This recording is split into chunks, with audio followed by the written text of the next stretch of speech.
Kalau saya tanya mana bangsa Indonesia itu, ini bukan, kata Jokowi, ini bangsa Indonesia, bangsa yang dibangsatkan oleh beliau itu.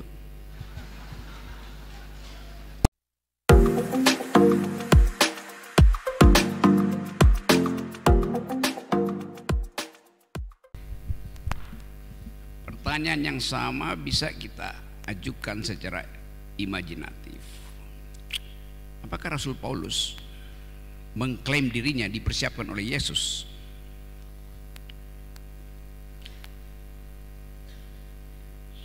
Bahwa kemudian secara post factum analisis teologi menunjukkan bahwa ada aspek politik kenapa Paulus menulis banyak surat.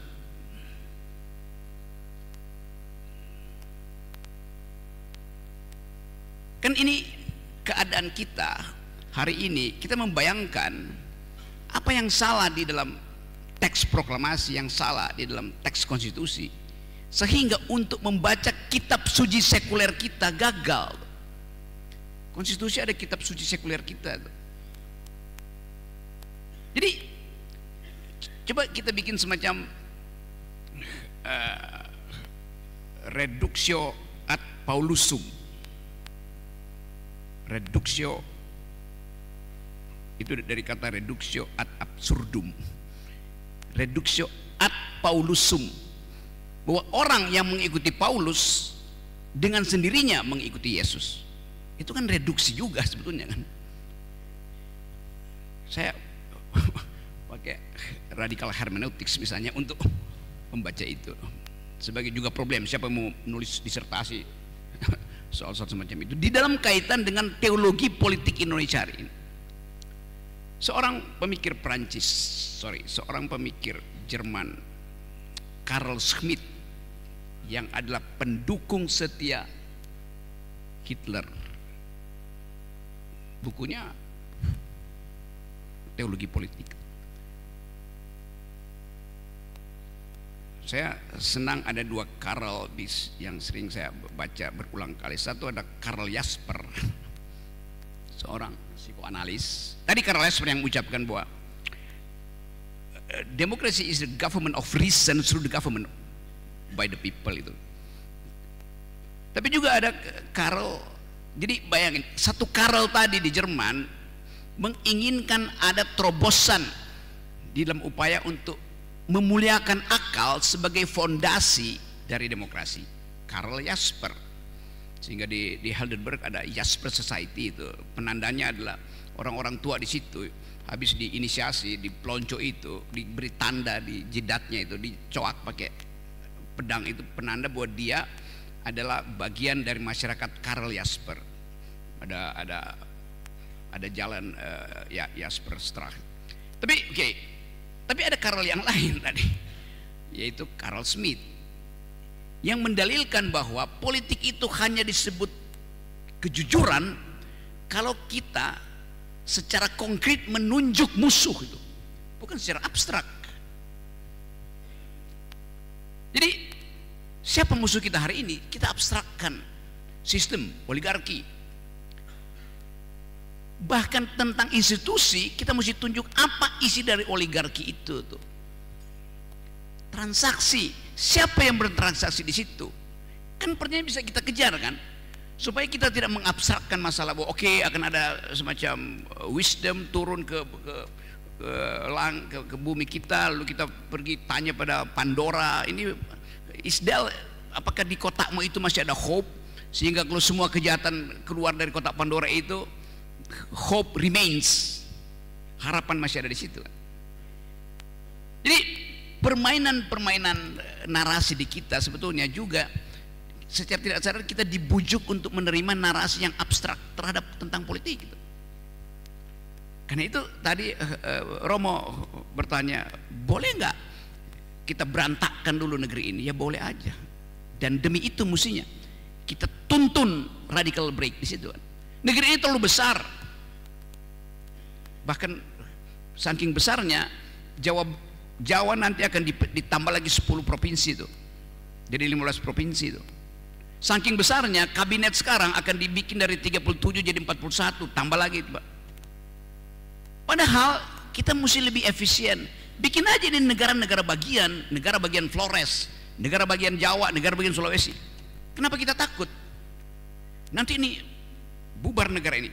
Gak akan bubar negara itu kalau efisiensi dikelola dengan jujur pada negara bagian. Jerman gak pernah bubar, Amerika gak pernah bubar.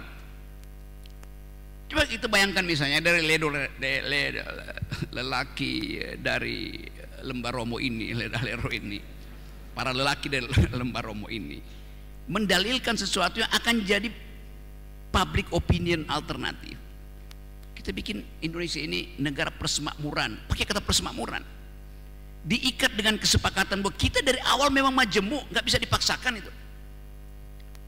Jadi dasar itu yang bisa kita sodorkan untuk mengganggu formal atau official narasi yang ada di parlemen waktu di sana. Takut untuk berbeda, artinya bersatu terus. Lo dari awal ontologi kita adalah perbedaan, kan enak betul kan?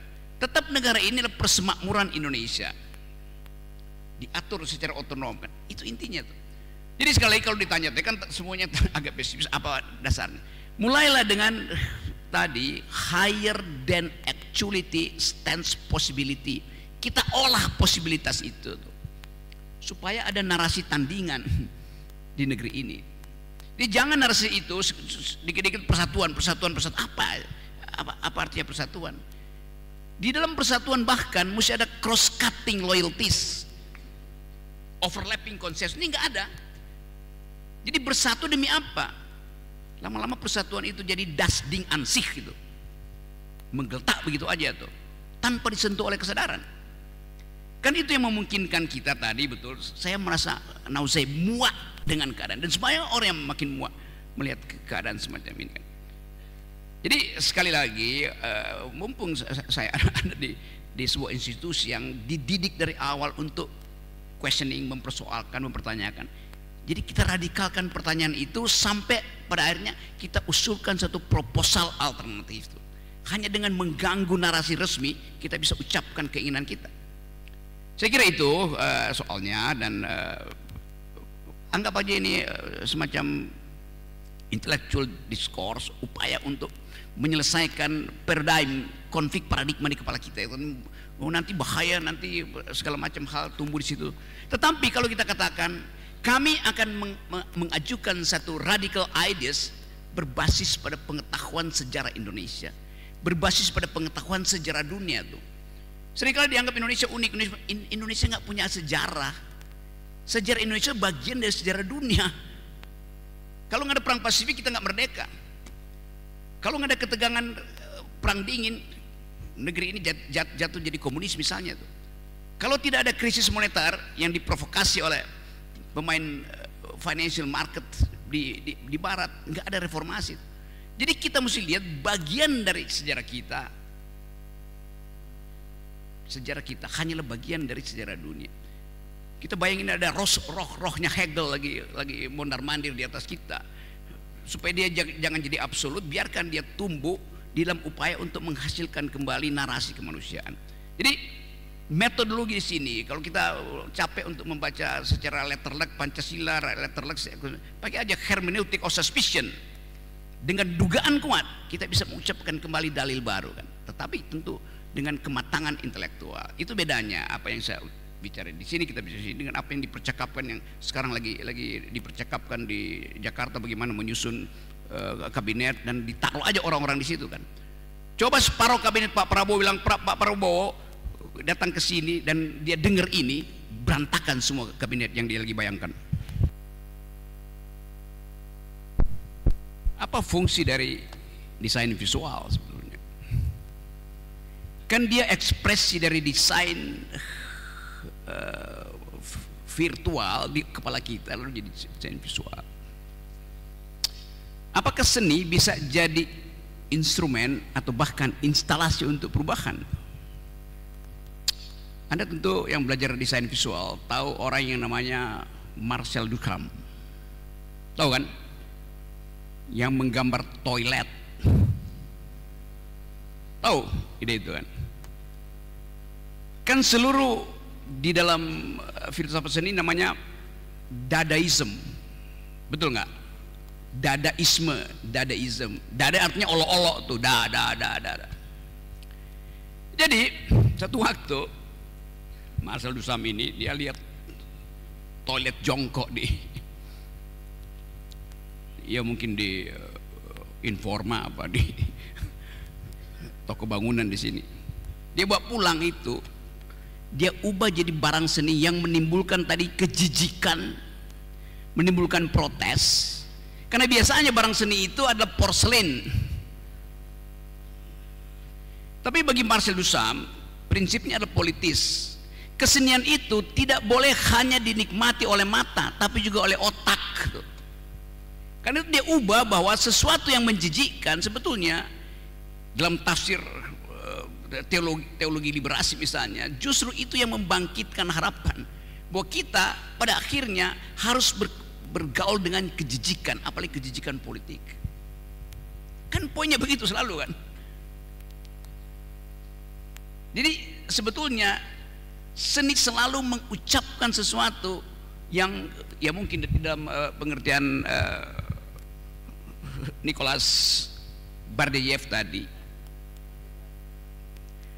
subjektivisme kita harus bekerja untuk menghasilkan perubahan.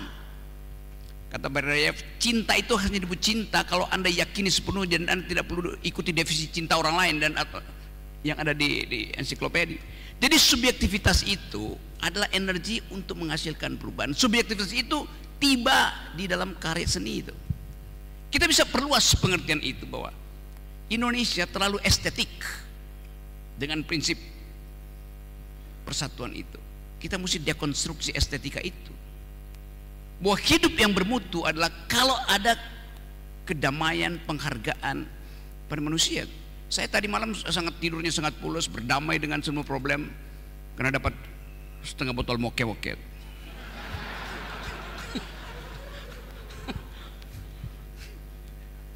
Jadi itulah yang saya sebut sebagai fasilitas. Sekarang misalnya Anda yang belajar desain visual, coba Anda desainkan secara visual Indonesia pasca Ledredo Talk, negara federal, ada kenikmatan antar manusia, ada keinginan untuk bercakap-cakap dengan mereka yang berbeda. Kan itu secara visual bisa Anda gambarkan. Secara visual dengan bagus digambarkan tadi dalam seni instalasi oleh teman yang mensatirkan bendera itu. Itu semua upaya untuk menggugah kemampuan kita untuk berpikir melampaui official grammar of Mukidis politics. Kita nggak bisa bicara dengan si Mukidi hal-hal begini karena dia tidak terangsang untuk bicara tentang hal yang sifatnya visioner. Apa visi Jokowi terakhir? IKN. Itu benda mati, tidak menghidupkan apa-apa di situ. Tidak ada imajinasi di situ. Coba kita uji misalnya IKN itu sesuatu yang akan jadi legacy dia tuh. Kalau kita tanya, ide itu hanya digerakkan oleh dua energi fantasizing dan energi imagination. Apa yang ada di depan saya hasil oleh dua kemungkinan. Fantasi saya tentang masa lalu yang saya nikmati hari ini, atau imajinasi saya tentang masa depan yang saya datangkan hari ini. Kan itu pertemuan dua perspektif itu yang kita sebut karya. Anda belajar seni juga dengan energi itu. Fantasizing, fantasi artinya sesuatu yang pernah saya alami di masa lalu, saya nikmati kembali hari ini. Imajinasi artinya sesuatu yang belum ada sebagai peristiwa, saya datangkan untuk saya nikmati hari ini. Kalau Anda bilang misalnya ciuman pertama adalah sangat membekas di bibirku, the question is it a thing of fantasizing or a kind of imagination? Kalau saya pernah berciuman, saya akan bilang ciuman pertama adalah fantasi saya. Tapi kalau saya tidak pernah berciuman, saya juga bisa membayangkan saya sedang berciuman dengan sesuatu yang akan terjadi di masa depan. Kan itu dasarnya. Demikian juga dengan ide Indonesia yang boleh dengan cara yang bagus dirumuskan oleh Benedict Anderson. the imagine society, the imagination. Sesuatu yang kita bayangkan, bukan sesuatu yang udah kita hidupin sekarang. Bangsa yang sedang menjadi, bangsa itu selalu dalam kondisi in the making, ongoing. Dan itu hak kita untuk isi. Tadi berantakin aja, kan kita bisa bangun ulang. Tadi ada masalah tadi, kesetaraan kita tidak mungkin demokrasi karena pendapatan kita di bawah 6.000 US dollar per kapita, mestinya kelas menengah hidup.